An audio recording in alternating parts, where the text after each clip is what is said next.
Bob went sideways. His thing was he would get 4 or 5 guys, or he would go to the top guys and play the crap out of them and get them on his side, and then start treating the rest of the team like they don't matter. Yeah. Right. And you can't do that, because then what that does is it causes a divide in the room.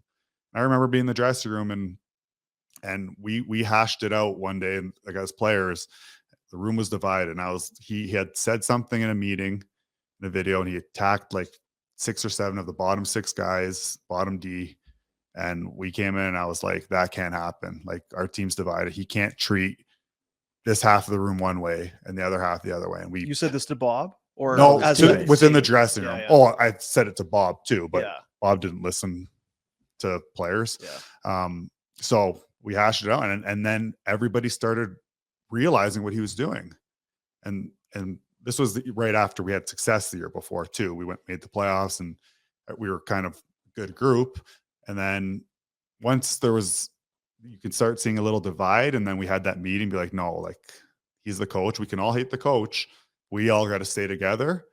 Once we had that little hash out in our dressing room, it was like, okay, then all the guys who he's treating well started seeing the way he was treating everybody else. And then you really start to see, okay, this guy's a dick. Do you think Like, that was by design? Because sometimes they'll say, well, that's the coach's plan. It's a galvanizing thing for the room when they can come together and hate the coach. I feel like that gives a shitty coach too much credit sometimes. No, hey, you can't not a shitty coach, but an asshole. You can't take away what Bob did. Like, he like made us believe, and we had some good seasons. But then after a few years, you start seeing through that, and then it goes sideways. And then I don't know, let's put it this way. Bob was a lot different in the media than he was in the dressing room. Yeah. So it was his time to go when he left. But when he came in, like, he was hard work, put your work pants on, details. It was what we needed.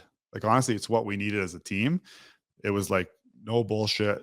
Well, and you gave everyone a role too. Like, he gave roles. That's huge. Everyone too.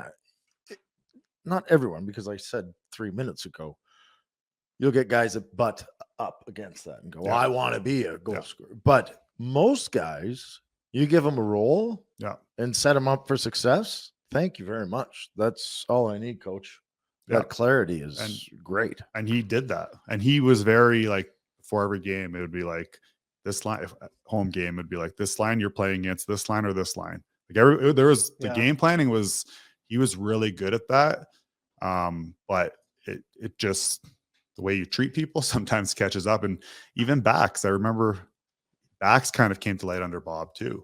Yeah. But, like, there was times when backs would stand up for himself, and, you know, it would take him a while. But, like, the thing is, when you challenge Bob, it wasn't like some coaches want you to challenge him.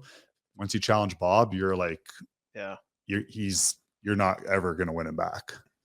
And that's kind of what happened with a few of us. And by the end, it was just like, okay. Like, well, that's why it ends for a coach, because now you've got no one where you turn into. You got to trust. You can push your players as hard as you want, but you got to have their respect, right? That's just.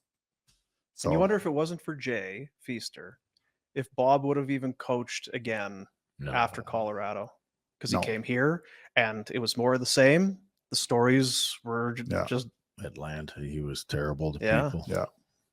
Awful to people. It's too bad. You know? Yeah, because he was good at certain things. Like